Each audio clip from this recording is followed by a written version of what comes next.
Захин хөгжлийн инновац харилцаа холбооны яамны зүгээс одоо ухаалаг засаг 2 төслийн хүрээнд бид нэр 120 оюутан залуус 30 ахмадыг одоо цахим ур чадварыг сурч багшаар бэлтгэх үндэсний цахим элчнэр болгосноор одоо 12 цагийн одоо вакуумжуулсан сургалтанд хамруулна.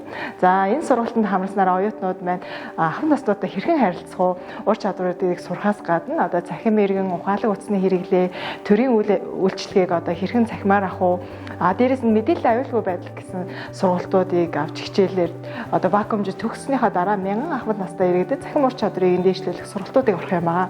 За тэгээ хөтөлбөрийнхаа хүрээнд бид нар одоо шилдэг манлайлагч оюутан залуусаагаа бол урамшуулж байгаа. Урамшууллаасаа дуртах юм бол бид нар одоо Монголын үндэсний сагсан бөмбөгийн лигийн тэмцээн уралдааныг багаараа хамтдаа үзэх. Дээрэс нь Grow with Google сертификаттай сургалтанд үн төлбөргүй ямар нэгэн сонгон шалгаруулалтгүй шилдэг оюутнуудаас суралцуулах, их сургуулиудын кредит тооцоолох буюу сайн дурын ажлын кредитийг нь 2 кредит бол тооцоолж өгч байгаа.